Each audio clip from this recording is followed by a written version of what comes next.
네, 안녕하세요. 오늘 생명과 안전을 지키는 ICS, OT, 보안 전략 수립 방안에 대해서 발표할 클래로티 코리아 정혜식 책임 컨설턴트입니다.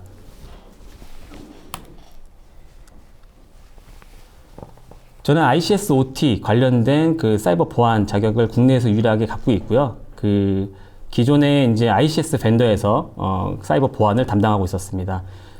제가 경험했던 10여 년 동안 국내외 100여 개의 프로젝트를 이제 수행을 했고요.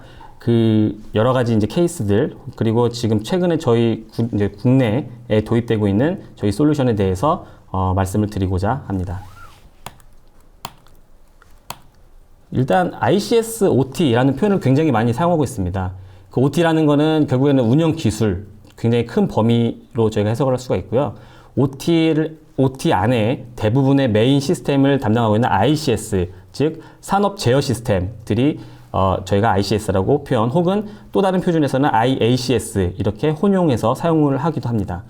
이 ICS에는 그 기존의 PLC, 스카다뿐만 아니라 DCS, BMS, 그리고 안전 개장 시스템, SIS 등을 포함하는 그런 단어라고 보시면 될 것 같습니다. 보통 이제 제조업 쪽 혹은 식음료 등에서는 이렇게 PLC를 많이 사용을 하고 계시고, 이제 지속적인 연속되는 공정 그런 이제 쪽에서는 DCS를 사용들을 많이 하고 계십니다. 그리고 스카다 같은 경우에는 굉장히 지리적으로 광역적인 이제 컨트롤 영역에 대해서 스카다 제품을 사용하고 계십니다. 이렇게 다양한 형태의 ICS 제품군들이 있는데, 그런 제품군들이 이제 결국에는 예전에도 실은 기존의 IT에 있는 그 기술들과 융합이 되기 시작했지만, 최근에는 이런 스마트 팩토리라든지, 그리고 이제 공정의 안정성을 위한 그런 수율 향상 등을 목적으로 IT에 있는 그런 솔루션들과 굉장히 융합이 활발하게 진행이 되고 있는 상황입니다. 이러한 융합되는 상황 속에서 ICS, OT, 산업 제어 시스템에 대한 사이버 공격들이 굉장히 지속적으로 굉장히 지금 급증을 하고 있고요. 어떤 식으로 급증을 하고 있는지 트렌드를 총 4개의 케이스로 설명을 드리고자 합니다. 첫 번째, 두 번째 케이스는요, 기존 IT에서의 패턴과 크게 다르지 않습니다. 기존의 IT에 있던 랜섬웨어 공격이 단지 이번에는 ICS, OT가 실제로 랜섬웨어의 킬링 리스트에 포함이 되면서 실제 타겟이 되고, 그 랜섬웨어가 실제 ICS, OT 관련된 프로그램들을 암호화시키는 그런 양상이라고 보시면 될 것 같습니다. 굉장히 유명했던 낫페티아라는 랜섬웨어 공격이고요. 최근에 이제 그 공격이 있었던 지 3주년이 되던 날이었습니다. 어떻게 보면은 실제로 저희 OA망 사무실에 있는 네트워크에서 이제 이메일 속에 포함되어 있는 특정 PDF 파일을 클릭을 하게 됩니다. 어떻게 보면 제목도 저희가 의심할 여지가 없는 이러한 무슨 특정 그냥 파일 이름으로 PDF를 저희가 받게 되고, 그 PDF 파일을 저희가 클릭을 하는 순간 저희가 현장에서 사용하고 있는 HMI라든지 EWS, 저희가 PLC나 DCS에 대한 로직을 저희가 다운로드할 수 있고 업로드할 수 있는 EWS, 이런 굉장히 중요할 수 있는 시스템들에 대해서 파일을 암호화시키고, 그리고 이런 파일들을 복호화시키기를 위해서는 이 공격자에게 돈을 비트코인이라든지 이런 가상 머니로 지불을 해야만 저희가 원하는 파일들을 다시 복구할 수 있는 그런 랜섬웨어 공격을 낫페티아 랜섬웨어 공격으로 굉장히 크게 저희가 피해를 봤습니다.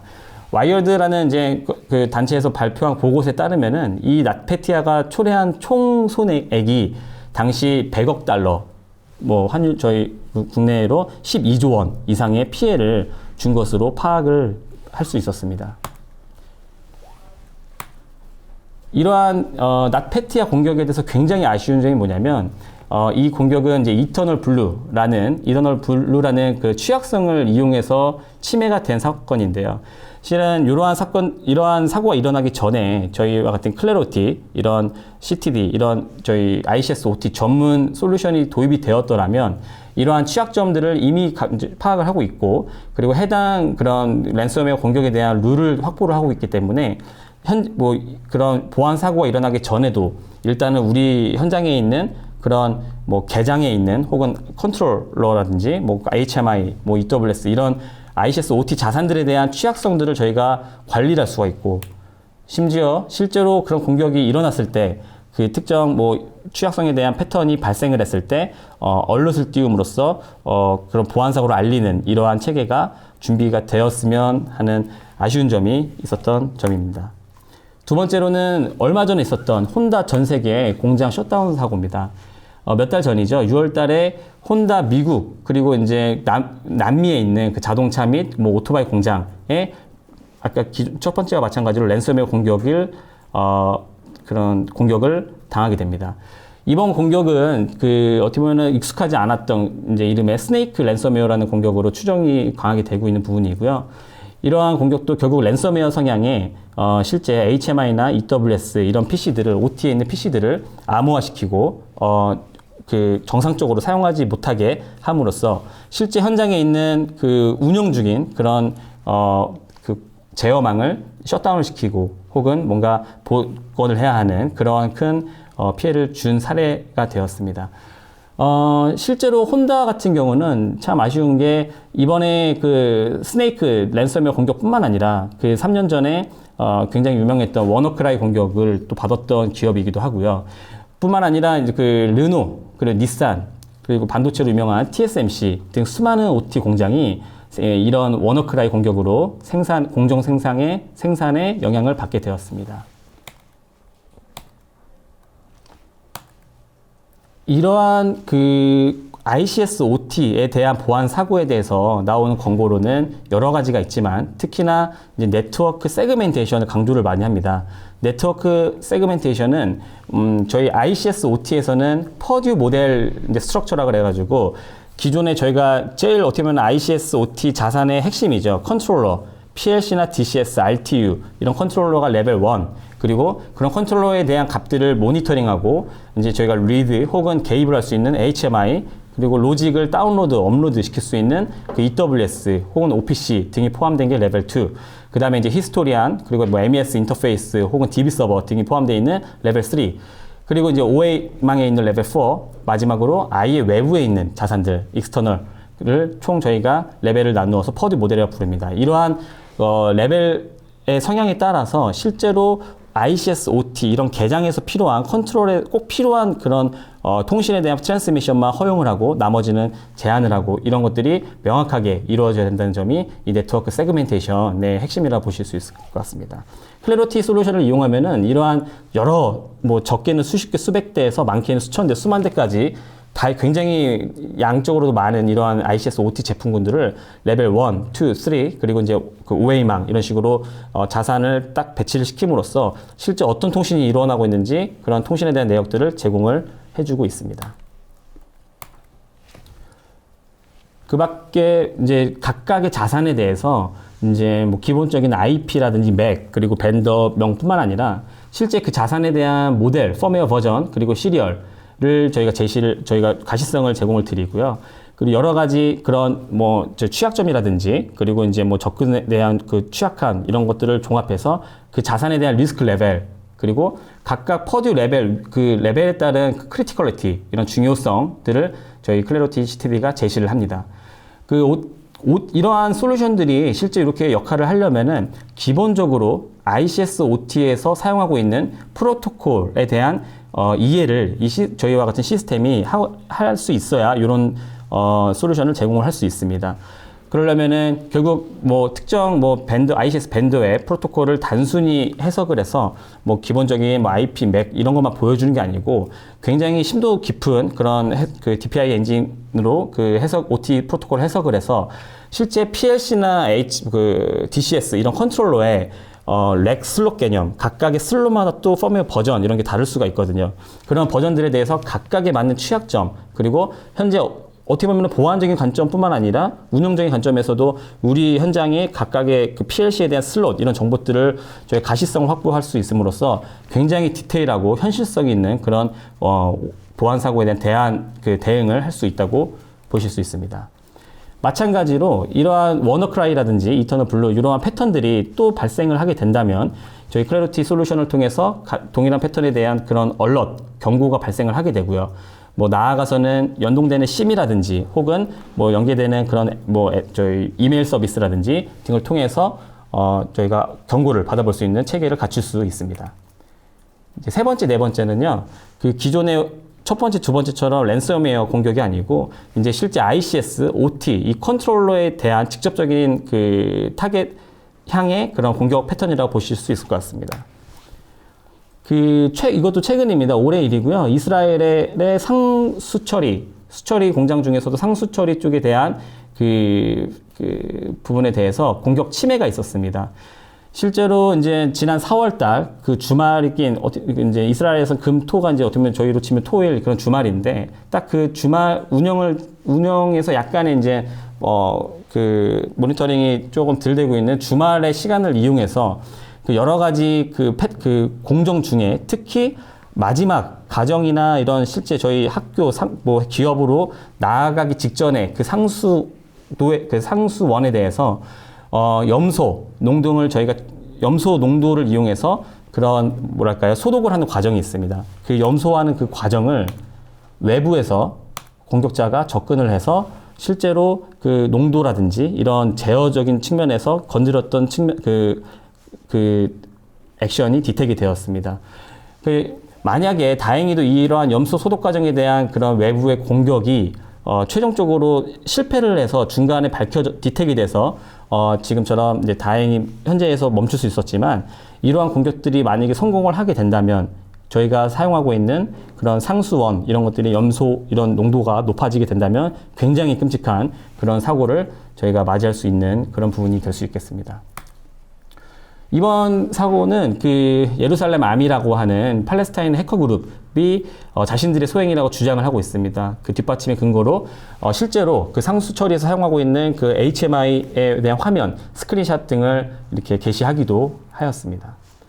이번 사고에서는 저처럼 뭐 저희 ICS OT 자산에 대한 가시성 네트워크 세그멘테이션도 있지만 뿐만 아니라 이런 수처리 공장에서 많이들 사용하고 계시는 그런 원격 멀리 이제 단독으로 계속 돌고 있는 그런 PLC 그 판넬이라든지 컨트롤 룸에 대한 원격 접근들에 대해서 실제로 이제 가용성적인 측면이 강조가 되고 있는 ICS OT 영역에서 무조건 그런 원격 접근을 하지 말라는 아니고 그런 원격 접근을 하되 세션 관리라든지 권한 관리, 징적 관리 이러한 글로벌 가이드라인에서 이제 권고를 하고 있는 최소한의 그런 세큐리티적인 측면에서 강화된 안전한 원격 접근을 하라고 권고가 되고 있습니다.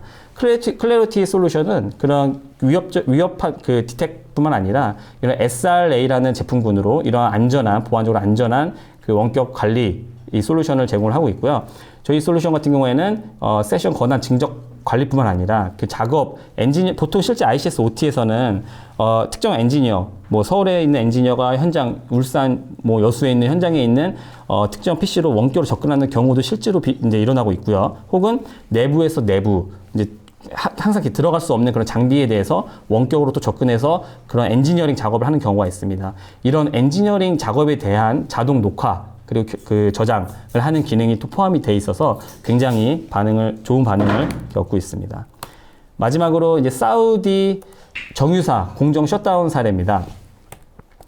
이번 사건은 이것도 2017년도에 일어났습니다. 그 트리톤 공격이라고 하는 그 스톡스넷 이후로 굉장히 유명한 공격으로 볼 수 있는데요. 현장에서 첫 번째 그 예기치 않은 그리고 원인이 불명확한 현장 셧다운이 일어납니다. 참고로 저희가 ICS OT라고 하면 뭔가를 제어하고 컨트롤하고 프로세스 그런 공정을 제어하는 뭐 컨트롤러들도 있지만 반대의 개념으로 사람의 안전을 위해서 이제 뭔가 현장에 있는 폭발 사고, 인명 피해가 있기 전에 특정 조건들이 이제 매칭이 되면 곧바로 공정을 셧다운시키는 ESD 혹은 SIS라고 불리는 안전 개장 시스템들이 특히 페트로케미칼이라든지 리파이너리 이런 화학 공장 쪽에는 쉽게 찾아볼 수가 있습니다. 근데 그런 공장에서 원인이 없는 그리고 이제 뭔가 의도치 않은 공장의 셧다운이 두 차례나 발생을 하게 됩니다. 그로 인해서 현장에 왜 이렇게 셧다운이 되는지를 역으로 이제 파악을 해본 결과 아까 말씀드렸던 퍼듀 모델 레벨 0부터 1, 2, 3 그리고 OA망을 통해서 익스터널 외부에 있는 그 퍼듀 모델이 역으로 이러한 그 구조를 알고 있는 그 공격자가 외부에서 내부로 역순으로 들어오게 되는 흔적을 발견을 할 수 있었습니다. 그래서 이 공격자는 미리 만들어 놓은 특정 타겟이 되는 ICS 벤더 컨트롤러를 침해할 수 있는 바이너리 파일을 만들고 그 바이너리 파일을 외부에서 이제 중간에 있는 시스템을 걸쳐서 결국은 EWS에 옮기게 되고요.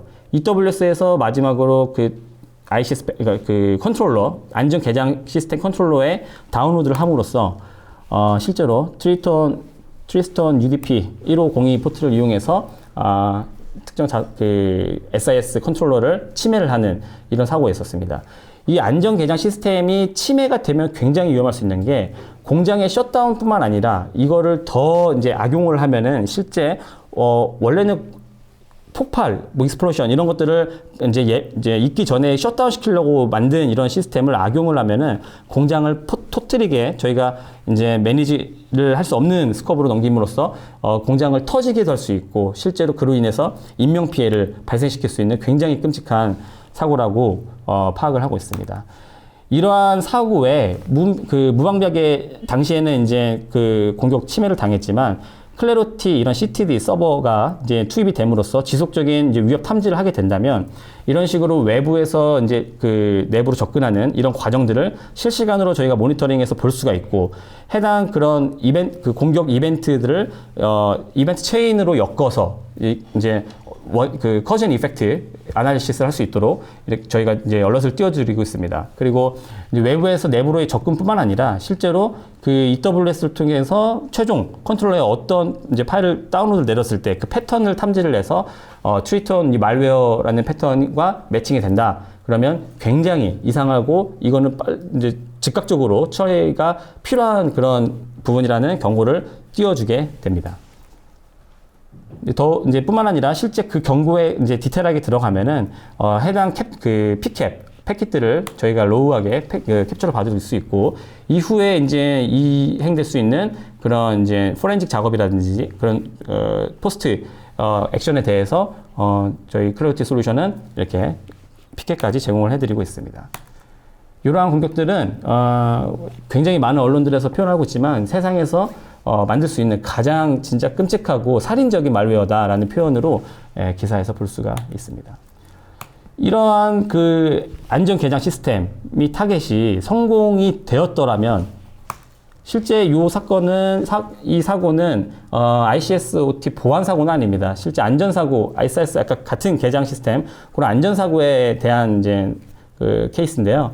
1984년도에 인도의 보팔이라는 살충제 공장이 이런 여러 가지 안전 개장 시스템이 있었지만 그 5개 정도 되는 그런 안전에 대한 장치들이 다 하나같이 다 무너지게 됩니다. 그 안전 개장 사고가 일어난 당시 4,000명이 그날 밤 즉사를 하고요. 이 사고로 인해서 50만 명의 인구가 피해를 보게 됩니다.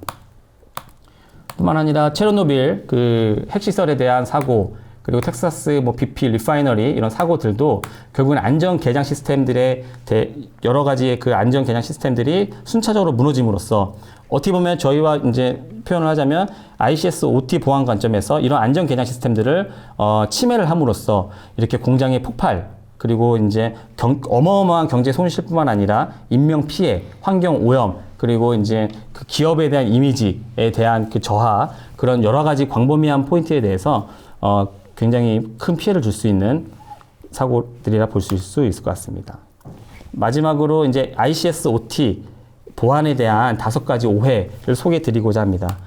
이 5가지 오해는요, 제가 생각해서 이제 넣은 건 아니고, IC 62443이라든지 이런 ICS OT 관련된 교육 포럼, 이런 그 분석 기관에서 발표한 5가지 오해입니다. 첫 번째, 우리 OT 네트워크는 이제 안전하다, 폐쇄망이다.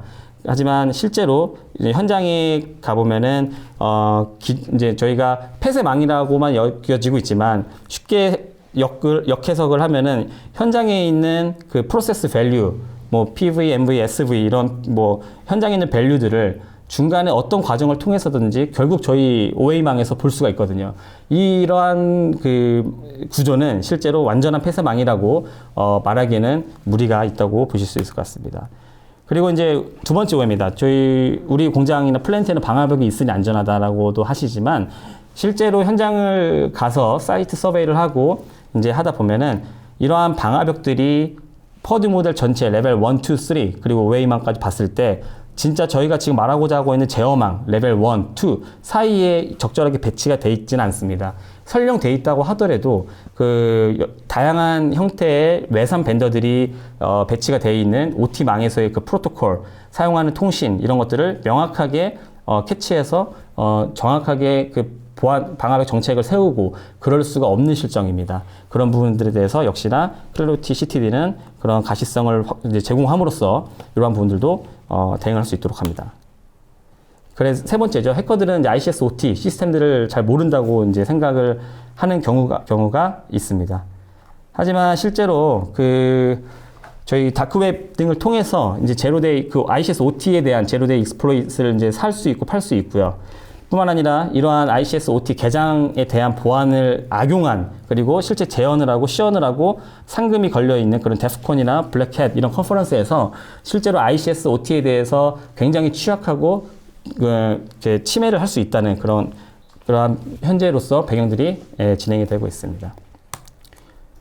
그 네 번째로 이제 우리 시설은 공격 대상이 아닐 거라고 이제 하고 쉽고 이렇게 대야만 하지만 실제로 ICS OT 보안 사고는 뭐 언론에서 저희가 오픈된 것만 해도 현재 계속 지속적으로 일어나고 있지만 언론까지 나오지 않는 수많은 실패 그리고 인명사고까지 나지 않은 그런 공격까지 포함을 한다면 거의 초단위로 실시간으로 발생하고 있습니다. 그러한 그 보안 사고에 대해서 분석을 이제 해보면 굉장히 다양한 ICS OT 그 산업 영역에서 골고루 발생하고 있다는 점을 알 수 있습니다. 마지막으로 아까 말씀드렸던 화공이라든지 리파이너리 이런 화학 쪽에 대한 플랜트는 특히나 안전 개장 시스템 SIS가 있으니 괜찮다로 이렇게 표현하시는 분들도 계세요. 하지만 이런 SIS 제품, 이런 안전 개장 시스템은 실은 ICS OT 사이버 보안 관점이랑은 조금 구분될 수 있는 별도의 시스템이고요. 물론 이러한 안전 개장 시스템 쪽에서도 최근에는 사이버 보안 이런 거에 대해서 경각심을 갖고 이제 얘기하고 있지만 기존에 사용하고 계시던 그런 ESD 혹은 SIS 이러한 안전 개장 시스템이 사이버 보안을 지켜준다고 볼 수는 없습니다. 네, 여기까지 제가 발표했고요. 이어서 쿤텍의 방혁준 대표님이 이어가겠습니다. 안녕하세요. 쿤텍의 방혁준입니다. 이어서 글로벌 가이드와 표준에 따른 ICS OT 보안에 대해서 설명드리고 이거에 대해서 어떻게 우리가 적용할 수 있는지에 대해서 한번 말씀드리겠습니다. ICS 사이버 보안 요구사항들은 굉장히 다양하게 있습니다. 그리고 주요 기관들마다 이러한 이제 표준들을 만들어내고 있고요. 니스트라든가 IC, NEI 이런 단체들에서 이제 표준들이 나오고 있고요. 산업별로 또 그 보안 표준이 나오고 있습니다. 이제 레일웨이라든가 플랜트, 해상 사이버 이렇게 다양하게 나오고 있습니다. 그리고 이것을 적용하기 위해서도 현장에 따라서 우리가 리스크를 분석하고 계획하고 보안 요구사항을 식별한 다음에 적용하는 관점이 있습니다. 이렇게 하는 이유는 우리가 IT 시스템 같은 경우에는 굉장히 표준화되어 있는 환경들이 많습니다. 윈도우즈, 리눅스. 그런데 OT 환경 같은 경우에는 OS부터 다 다르고 그 다음에 제어 시스템도 다르고 하드웨어 형상 이런 것들이 다 다르다 보니까 그 각각의 공장이라든가 아니면은 발전 시스템마다 그러한 리스크가 다릅니다. 그래서 그런 현장을 보고 리스크를 식별하는 과정들이 있습니다. 이런 보안 요구사항에 대해서 저희가 이제 구조로 이제 전체적인 그림으로 한번 보게 되면요. 보안 영역에서 조직과 시스템 디바이스 영역으로 나눌 수가 있고요. 그리고 인더스트리별로 파워 시스템, 그 다음에 스마트 그리드, 레일웨이 시스템 이렇게 구분할 수가 있습니다. 근데 제가 오늘 설명드릴 거는 IC 62443이고요. 62443이 이제 조직이라든가 시스템 디바이스 단계에서 이제 가장 포괄적으로 포함하고 있고 사회공학이라든가 암호 관련돼서는 기존의 표준들을 많이 참조하고 있습니다. 우리가 이제 62443 부를 때 CSMS라고 많이 부릅니다.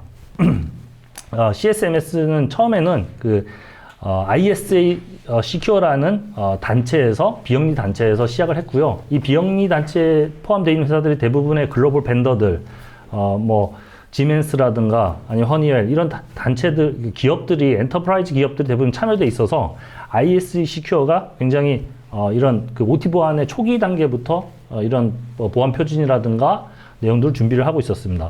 구성에서 좀 살펴보면은 첫 번째는 이제 개념에 대한 전체적인 내용들이 62443-1 레벨에 있고요. 그 다음에 정책과 절차가 2 레벨에 있고 3레벨과 4레벨은 이제 어떤 빌드 한다던가 아니면 제품을 개발하는 벤더 입장에서의 환경 내용들이 주로 포함되고 있습니다. 그래서 그 62443은 전체적인 내용들을 소유자, 그 다음에 구축하는 사람, 그 다음에 제품을 개발하는 입장, 이 각각의 입장에 따라서 선택해서 적용할 수 있고요. 저희가 보통 그 소유자 같은 관점이 우리가 스마트 팩토리라든가 제어 시스템, 발전소, 이런 그 제어 시스템을 운영하는 관점이고요. 통합 구축이 공급자를 통해서 여러 가지 제품을 구성해서 설계, 구축하는 입장이라 볼 수가 있습니다. 최근에 이제 국가 표준으로도 선정이 돼서요. IC 6243 1-1레벨, 2레벨, 4레벨 이렇게가 현재 한국어로 국가 표준으로 번역이 되어 있고요. 3레벨이 빠져 있는 이유는 아무래도 저희 해석으로는 1레벨과 2레벨은 우리가 소유자 입장에서 이제 전체적인 개괄이라든가 내용을 반드시 이해해야 되는 부분이 있고요. 4레벨 같은 경우에 굉장히 제품 개발, 벤더 입장에서 많이 서술되어 있는데 그 내용이 3레벨 거의 그대로 적용되어 있습니다. 그래서 함께 참조하면 4레벨을 참조하면은 3레벨도 쉽게 이해할 수가 있습니다. 저희가 그 보안 표준이라고 얘기할 때 뭐 인증을 받는 것도 굉장히 중요하겠지만 그보다도 제가 생각했을 때는 베스트 프랙티스, 우리가 OT 보안을 하려면은 OT 보안이라는 분야가 굉장히 성숙된 시장이 아니고 이제 많이들 이제 준비하는 그런 분야이기 때문에 베스트 프랙티스를 많이 알고 있지 않습니다. 그래서 보안 표준이라는 것은 결국에는 시장에서 오랫동안 많은 경험을 갖고 있는 또는 선도적으로 이런 것들을 적용했던 가장 뛰어난 업체들의 베스트 프랙티스를 이제 모아서 프레임워크화한 것입니다. 그래서 그런 의미에서 참조하면 좋을 것 같고요. 장기적인 보안 로드맵이라든가 또는 우리가 하고 있는 방법론들이 글로벌 플레이어들이 잘 따르는 또는 지원하는 체계인지 또는 현재 우리가 구축한 ISMS, 그러니까 27001 베이스 또는 27000 베이스의 ISMS와도 유기적으로 잘 적용할 수 있는지 이런 것들을 고려할 필요가 있습니다. IC 62443이 이러한 내용들을 다 지원을 하고 있고 글로벌 플레이어들도 가장 많이 준수하고 인증에 참여하고 있기 때문에 저희가 지원받는 데 있어서도 또는 벤더들의 제품이 이런 인증에 참여하는지 아닌지 이런 것도 굉장히 중요하거든요. 그래서 그런 의미에서는 가장 포괄적이고 또 우리 조직에 적용하기에 적합한 표준이라고 볼 수가 있습니다. 적용 개념에서 세 가지 단계로 나눌 수가 있는데요. 첫 번째는 자산의 소유자, 제어 시스템을 운영하는 입장이고요. 시스템 인티그레이터와 프로덕트 서플라이어는 그래서 구축하는 입장이라고, 구축과 개발하는 입장에 있습니다. 그래서 그 두 가지가 조금 다르고요. 다만 소유자 입장에서도 어떤 우리의 보안이라는 게 운영 단계에서만 끝나는 게 아니라 어떤 구축하는 단계에서 보안 요구사항을 이제 벤더에게 주는 것, 그리고 그 이후에 유지 보수를 지속적으로 하는 것, 또 레거 시스템을 보완하는 것, 이런 여러 가지 관점이 있기 때문에 각각의 내용들에 대해서는 전반적으로 파악하고 있는 게 도움이 된다고 생각합니다. 아무래도 ISMS에 대해서 칭수하시기 때문에 ISMS와 CSMS를 약간 비교해서 설명드리면요. 전반적으로 62443은 IC 27001을 참조해서 개발되었습니다. 그렇기 때문에 유기적으로 기존에 있던 보안 팔러시라든가 정책, 인력 이런 부분들을 유기적으로 연동해서 활용할 수가 있고요. 그리고 ISMS 같은 경우에는 보통 기밀성, 무결성, 가용성을 우리가 보안의 3대 요소로 하는데 그 중에서 기밀성을 굉장히 중요하게 생각합니다. 그거는 정보라는 개념이 있기 때문인데요. CSMS 입장에서는 아무래도 시스템, 제어 시설이기 때문에 정보라는 관점보다도 가용성을 가장 우선순위로 강조합니다. 그래서 보통 가용성, 무결성, 기밀성 이런 순서대로 강조를 하고 있고요. 또 하나는 HSE라는 개념이 들어가 있습니다. HSE는 우리가 헬스 세이프티라는 환경을 얘기하는 거고요. 보통 근무하는 환경들이 우리 사무직 같은 경우에는 대부분 IT 노트북이라든가 데스크 PC 이런 안전한 환경에서 우리가 근무를 하는데 대부분 발전 시스템이나 이런 경우는 뉴스에서도 보다시피 사고가 발생하기도 하고 그리고 또 안전장치라는 것들이 굉장히 중요합니다. 그래서 그런 환경을 고려하는 것들이 중요 요소로 고려되어 있습니다. 그리고 오른쪽에 보시면 이제 OT 중심, IT 중심으로 제가 그 속성별로 중요도에 따라서 쭉 구분해 뒀고요. 그 중에서 좀 ISMS 많이 차이하는 게 이제 부인 방지라든가 아니면은 시스템 가용성 이런 부분들이 많이 차이가 난다고 볼 수가 있습니다. 하나는 이제 가장 높은 수준이고 또는 이제 가장 낮은 수준 또는 중간 수준으로 평가되고 있습니다. 그리고 특징으로 보면 세 가지를 제가 말씀드릴 수 있는데요. CSMS는 7가지의 기본 요구사항이 있습니다. 보시는 것처럼 뭐 식별 인증부터 자원 가용성까지 다양한 한 7가지 내용들이 있고요. 이게 대부분의 보안 시스템에서 그대로 채택되는 내용들인데 그 중에서 예를 들면 이벤트 적시 대응 이런 것들이 아무래도 이 무결성이나 이런 것들을 강조한 내용들이 아닌가 싶습니다. 그리고 이 CSMS의 7가지 기본 요구사항과 이제 보안 요구사항들이 이제 도출되는데 그것들을 적용하는 대상이 명확하게 소프트웨어 어플리케이션과 인베디드 장치, 호스트 장치, 네트워크 장치 이렇게 구분되어 있습니다. 그리고 보통 우리가 IT 시스템과는 달리 보안 레벨이라는 개념이 좀 들어가 있습니다. 그 의미는 우리가 스마트 제어 시설 전체를 봤을 때 그 보안 요구사항이 반드시 지켜야 되는 부분도 있고 아닌 부분도 분명히 있을 것입니다. 왜냐면은 이 보안을 전체적으로 다 동일한 랩에서 적용하는 건 굉장히 많은 비용이 필요합니다. 그래서 0부터 4단계까지로 구분되어 있고 이 0부터 4단계까지를 구분하는 게 이런 제어 시스템이라든가 이런 분야에서는 굉장히 일반적인 내용들입니다. 그 중에서 0은 저희가 보통 QM이라고 부르기도 하는데요. 그러니까 퀄리티 매니지먼트, 보통 이제 품질에 대한 이슈를 따지는 거고요. 보안 요구사항이 없는 걸로 간주해서 1, 2, 3, 4가 이제 보안 요구사항이 있는 분야라고 평가할 수가 있습니다. 체계 구축은 저희가 1단계부터 7단계까지가 있는데 이 단계는 사실 반드시 지켜야 되는 건 아니지만 순서대로 지켜야 되는 건 아니지만 기존 시스템 평가는 반드시 필요합니다. 앞서 설명드렸던 것처럼 기존에 있던 IT 시스템 같은 경우에는 굉장히 표준화되어 있는 환경, 표준화되어 있는 OS, 그리고 어느 회사는 유사한 시스템들을 사용하고 이런 환경들입니다. 그러다 보니까 리스크 평가라는 것이 그렇게 좀 차이점이 발생할 수 없습니다. 하지만 제어 시설 같은 경우에는 제어 시설 구축할 때부터 서로 다른 벤더에 서로 다른 OS, 서로 다른 어플리케이션, 서로 다른 네트워크 세그먼트 모든 구성이 다를 수가 있습니다. 그래서 각각의 제어 시스템마다 고유한 특성이 있다고 볼 수가 있습니다. 그래서 첫 번째 단계로 리스크를 평가해서 그 리스크에서 나오는 위험 요소를 식별하고 그걸 기반으로 해서 완화하고 우리가 보안 대책, 모니터링, 어떤 것을 볼지, 어떤 OS의 취약점을 볼지 이런 것들을 쭉 구분할 수가 있습니다. 그래서 첫 번째 단계가 반드시 필요하고 그 외에는 좀 순서는 좀 변경될 수 있다고 보고 있습니다. 그걸 조금 더 자세하게 각각의 단계별로 풀어놓은 것이 그 프레임워크고요. 위험 분석 같은 경우에서도 위험 평가를 상위 레벨에서도 하고 그 다음에 우리가 OS라든가 자산을 식별하면은 식별된 자산에서의 취약점들 이런 것들도 좀 더 구체적으로 평가하는 그런 절차들이 쭉 있습니다. 이런 것들을 맨 처음에 저희가 시스템 위험 평가라든가 위협 분석을 할 때도 저희가 앞서 설명드렸던 크레어티라든가 그런 도구를 통해서 저희가 쉽게 자산 식별과 위험을 리스크를 식별할 수가 있습니다. 그 이후에 보안 대책, 그러니까 보안 정책과 조직 인식 부분 이런 부분들은 이제 내부의 ISO 27000 베이스로 저희가 그 계획을 수립하면 될 것 같고요. 그 다음에 보안 대책과 구현 부분은 굉장히 익숙한 단어이긴 한데 그 액세스 제어라든가 그리고 이제 CSMS 모니터링 개선 이런 부분들은 실질적으로 안에 딥하게 들어가면은 기술적인 요소는 굉장히 다릅니다. IT 환경에 있던 자산의 속성과 특성들이 있는 반면에 또 OT 환경에 있는 여러 가지 소프트웨어라든가 자산의 특성이 다르기 때문에 이 구현하는 데 있어서는 기술적인 여러 가지 다른 차별점이 있고요. 이 부분은 뒤에서 좀 설명을 드리도록 하겠습니다. 크레어티에서는 이러한 그 첫 번째로는 이제 예상되는 트래픽이라든가 식별하는 방화벽, IDS 구성 이런 것들을 식별을 하고요. 그 다음에 비정상적인 데이터를 정성하고 전송하는 패턴이라든가 허용되지 않는 프로토콜, 뭐 데이터 트래픽, 맥 어드레스, IP 주소, 모니터링을 통한 증정 이런 것들을 다 구분해서 시스로를 통해서 중앙 서버로 전송을 하는 역할들을 합니다.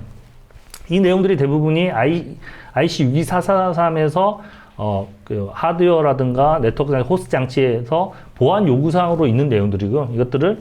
이런 내용들을 크레어티에서 지원을 하고요. 기존의 자산이라든가 아니면 누락된 자산, 신규 자산 이런 것들을 자동으로 탐지해서 보시는 것처럼 레벨별로 시각화해서 보여주고 이 시각화된 내용에서 여러 가지 이벤트라든가 허용되지 않은 프로토콜, 그리고 또 내부 데이터량 이런 것들을 시각화해서 모든 정보를 제공합니다. 그리고 최근에 코로나처럼 이제 비대면 상황에서도 이러한 그 그러니까 가용성이 극대화되어야 되는데, 이런 경우에는 저희가 크리에이티에서만 제공하고 있는 시큐어 리모트 액세스 기능을 통해서 외부에서 내부에 안전한 시큐어 채널을 생성하고 원격으로 모니터링 할 수 있도록 지원하고 있습니다. 그 외에도 IC 유사 산업에서 요구하는 내용도 여러 가지가 있는데, 정책이나 이런 부분을 제외하고 저희가 기술적인 내용을 말씀드리면 이제 패치 관리나 안티바이러스, DRP, 이제 재난 대응망 이런 것도 구성해야 되고요. 이 부분은 운영자 입장에서 구축할 때 이러한 패치 관리나 안티바이러스 파러시를 설치하고 그 다음에 정책을 마련해야 되고요. 근데 그 이외에 인증 식별 암호화 시스템 보안 완화 방안은 사실은 ICS 벤더에서 이런 것들 지원해야 됩니다. 그래서 우리가 그 시스템을 구축할 단계에서 이러한 인증 식별 암호화라든가 시스템 보안 완화 방안이 있는지 없는지를 우리가 또 확인을 할 필요가 있습니다. 이런 것들을 저희는 클래리티와 쿤텍은 ICS에서 필요한 운영뿐만 아니라 이런 컨설팅 그리고 인증 식별 암호화에 대한 내용들을 전반적으로 지원을 하고 있습니다. 그래서 루트 오브 트러스트 부분을 한번 설명을 드리겠습니다. 이제 루트 오브 트러스트는 우리 보안에서 가장 중요한 기본적인 요소가 인증 체계라고 볼 수가 있습니다. 그래서 인증 체계를 어떻게 제어망에서 구현할 것인가, 이런 것이 이슈로 남아 있는데요. 근데 거기서 굉장히 난이도가 높은 굉장히 어려운 부분들이 앞서 설명드렸던 것처럼 다양한 디바이스와 다양한 OS, 다양한 어플리케이션을 사용하다 보니까 일관된 어떤 하드웨어 방식이라든가 이런 것들을 통해서 인증 암호 체계를 구현하기 어렵습니다. 그래서 저희는 이제 화이트 박스 같은 소프트웨어 방식, 소프트웨어 라이브러리 형태의 키와 그다음에 안전한 암호 알고리즘을 제공하는 기술들을 제공하고 있습니다. 그래서 ANSI 기준으로 개발되어 있는 대부분의 PLC라든가 DCS 제어 시스템에 적용할 수가 있고요. 또 소프트웨어이기 때문에 HSM이나 TPM보다도 이제 비용 대비 굉장히 유리한 측면들이 있습니다. 전체의 구성은 보실 바와 같습니다. 제어 시스템 시큐리티 플랫폼은 가장 왼쪽에 있는 부분들이 이제 키를 프로비저닝해서 디바이스별로 디바이스의 생성과 폐기까지 저희가 관리할 수 있는 그런 기능들 제공하고요. 그 다음에 각각의 PLC, DCS, HMI 이런 디바이스에다가 안전한 키를 저장할 수 있는 공간과 그 다음에 키 암호화 알고리즘을 제공하는 화이트박스 암호 알고리즘을 제공하고요. 그리고 우리가 가장 중요한 게 또 여러 가지 디바이스, 그러니까 PLC라는 여러 디바이스들이 있는데, 앞서 그 정혜식 책임께서 설명해 주셨던 여러 가지 공격 기법들이 디바이스의 변조 또는 디바이스의 펌웨어 변조, 고유한 값들의 저희가 변경을 통한 그런 공격들이 많이 사용되고 있습니다. 그래서 디바이스 퍼프, 그러니까 각각의 디바이스의 고유한 값들을 식별해서 다른 소프트웨어나 변형된 소프트웨어들이 실행되지 않도록 하기 위해서 막는 기술들이 필요한데, 저희가 이제 디바이스 퍼프를 통해서 메모리나 RC 플래시 값의 고유한 값들을 통해서 방어하는 메커니즘들을 제어 시스템 시큐리티 플랫폼에서 제공하고 있습니다. 제어 시스템의 시큐리티 플랫폼에서는 보통 이제 키를 관리하는 데 입장에서도 암호 키도 유효기간이 무한하지는 않습니다. 보통 최대 2년 정도를 보고 있고요. 이것은 현재 컴퓨팅 파워 기술로 AES-128이라든가 256 이런 표준 암호 알고리즘에서 방어할 수 있는 시간을 최대 2년으로 잡고 있기 때문에 이런 표준들이 있는데요. 이런 굉장히 많은 디바이스 또는 굉장히 많은 그 제어 시스템들, 이런 것들을 저희가 각각의 키를 관리하고 프로비저닝하고 폐기할 때 그 암호를 다시 영구히 사용할 수 없다든가 사용하지 못하도록 한다든가 이런 기본적인 메커니즘이 필요한데, 그런 것들을 키 매니저를 통해서 저희가 시큐리티 플랫폼에 있는 키 매니저를 통해서 저희가 제공하고 있습니다. 이 시큐리티 키 매니저는 저희가 자산 소유자라든가 아니면 자산 구축, 빌드하는 사람, 요 두 개의 소유자에게 필요하고요.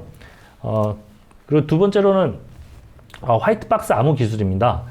설명드렸던 것처럼 다양한 디바이스에서 하드웨어 방식의 키를 저장하는 기술을 적용할 경우에는 굉장히 많은 비용과 기존의 레거시 시스템을 지원하지 못한다던가 이런 기술적 디펜던시가 굉장히 많습니다. 그래서 화이트박스는 암호 알고리즘과 키를 안전한 공간에서 소프트웨어 방식으로 제공하는 그런 기술입니다. 그래서 뒤에서 설명드렸지만 이미 발전 시스템이라던가 아니면은 에너지, 자동차 뭐 이런 분야에서 많이 적용되고 있는 기술입니다.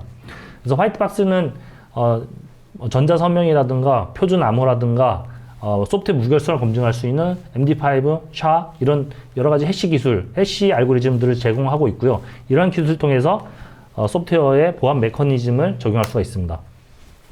마지막으로 몇 가지 IC 62443에서도 가장 높은 레벨의 보안 요구사항들, 예를 들면은 원자력 발전소에 있어서의 원심 분리기라든가 이런 부분에 있어서는 하드웨어 기술을 이제 같이 쓰도록 되어 있습니다. 하드웨어 보안 기술은 저희가 T를 설명드리는데요.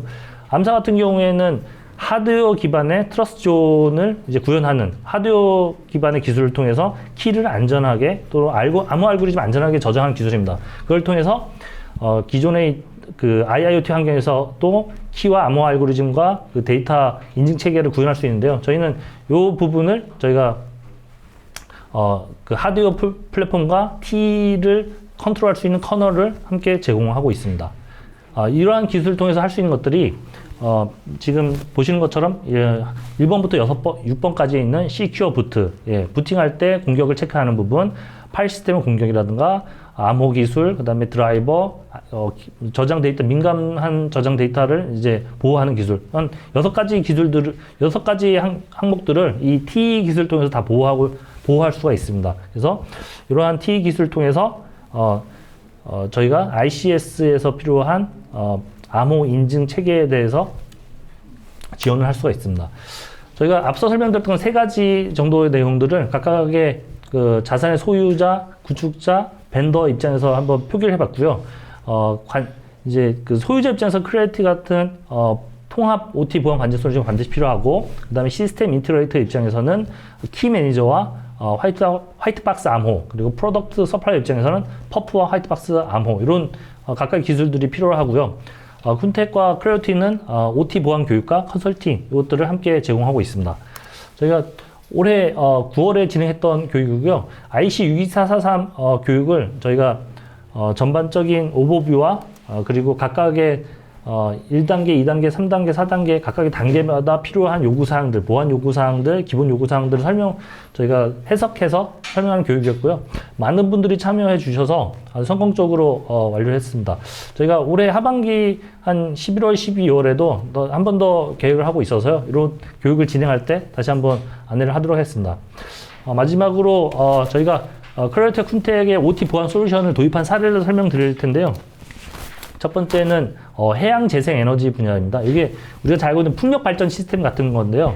풍력 발전 시스템 같은 경우에는 기존의 전통적인 발전 시스템은 하나의 공간에서 대형으로 이 시스템을 구축하는 편인데, 풍력 발전 같은 경우는 굉장히 여러 다양한 장소, 바람이 많은 부는 장소에 이런 풍력 발전 시스템 설치하고 중앙에서 컨트롤 해야지만 비용적인 효율성을 개선할 수 있습니다. 그러다 보니 데이터의 통신이라든가 이런 것들이 굉장히 많아졌고요. 그래서 지리적으로 가까이 있는 어떤 장소를 선정을 하고 풍력 발전에 있는 여러 가지 데이터들을 저희가 앞서 설명드렸던 화이트박스와 키 매니저를 통해 가지고 데이터를 암호에서 전송하고 그리고 복호화해서 안전한 트러스트, 루트 오브 트러스트 환경을 구축한 내용입니다. 보시는 것처럼 이제 풍력 발전 시스템에 그런 PLC라든가 제어 시스템에다가 그런 시큐리티 플랫폼을 설치를 하고요. 그 시큐리티 플랫폼을 통해서 전반적인 데이터들을 제3자와 작업할 수 있는 환경을 구현한 사례입니다.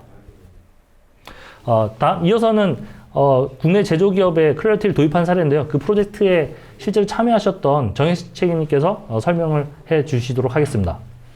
최근 국내에서도 굉장히 다양한 산업군에서 저희 클래로티를 찾아주십니다. 그 이유 중에 하나가 저희 국내외, 굉장히 특히 국내에서도 굉장히 다양한 실 레퍼런스를 갖고 있고요. 그리고 또 유일하게 동종업계에서 유일하게 한국 지사를 두고 있는 저희 클래로티를 많이 찾아주고 계십니다. 제조 쪽, 반도체, 그리고 식품, 음료뿐만 아니라 리파이너리, 페트로케미칼, 발전소 등에서 이런 ICS, OT, 사이버 보안에 대한 그런 대책을 이제 마련하고 계시고, 저희가 실제로 저희 솔루션에 도입된 실사례뿐만 아니라 한번 이제 저희 그 사이트에 대한 보안을 진단해보고 또 현재 어떤 상태인지 체크해보는 목적으로 POC라든지 이러한 액션들을 이제 현재 많이 하고 있습니다. 실제 그러한 POC나 아니면 실제 저희 솔루션이 들어가서 이제 나왔던 그런 여러 가지 결과물 중에 뭐 하나의 예로 지금 고객사 이름은 이제 가리고 저희가 이렇게 올려놨지만 실제 현장에서 그 폐쇄망으로만 여겨졌던 현장 그 OT, ICS 망에서 익스터널 외부와의 자산과의 통신이라든지 그리고 실제 이루어지지 말아야 될 그런 액션들 예를 들면 뭐 특정 PLC가 보통은 모니터링만 하고 리드만 해야 되는 데이터 흐름이 리드만 해야 되는 그런 구조에서 갑자기 라이트가 있다든지 혹은 외부에서 RDP라든지 뭐 여러 가지 그 형태의 원격 접근을 하는 그런 시도 흔적. 더욱이 최근에 POC 했던 것 중에서 가장 또 이제 기억에 남는 것은 스마트 팩토리 혹은 또 최신 공장임에도 불구하고 최근에 유행하던 그런 매그니버 뭐 공격이라든지 그런 랜섬웨어 공격들에 대한 패턴이 감지가 된 사례도 있었습니다. 이렇듯 이제 실제 ICS OT 환경에 대해서 이제 뭐 저희 그 자산에 대한 가시성, 뭐 발견, 취약점, 점검 이런 초기 단계에서 이제 앞으로는 이런 솔루션을 도입함으로써 지속적으로 탐지하고 이제 탐지된 것들에 대해서 또 이제 관리가 되고 이제 대응할 수 있는 그런 전체적인 프레임워크를 완성해 나가는 게 최종 목표라고 보실 수 있을 것 같습니다. 이로써 이제 방 대표님이 말씀해 주신 것처럼 니스트라든지 IC62443 이런 상위 글로벌 문서에서 권고를 하고 있는 그런 ICS OT에 대한 안전하고 더욱 안정된 그런 사이버 보안 환경을 만들 수 있다고 할 수 있습니다. 그 실제 현장에서 이제 저희가 제일 많이 느꼈던 부분은 이제 처음 부분에도 살짝 말씀을 드렸지만 실제 ICS OT 이런 개장망 이런 그 제어망은 완전히 폐쇄망이야라고 이제 얘기하시는 부분들이 많은데 실제로 제가 느꼈던 그리고 강조하고 싶은 부분들은 그렇지 않은 경우가 더 많다는 점입니다. 더욱이 최근에 스마트 팩토리나 이런 여러 가지 이유로 IT와 OT가 굉장히 융합적으로 섞이게 되고 있고 현장에 있는 데이터를 OA에서 볼 수 있는 이런 구도에서 정말로 안전한 그런 ICS OT 사이버 보안에 대한 대응을 할 수 있도록 준비된 저희 클래로티나 쿤텍을 찾아주시면 더욱 건설적이고 자세한 그 주제로 찾아뵙도록 하겠습니다. 이제까지 긴 시간 동안 경청해 주셔서 진심으로 감사드립니다.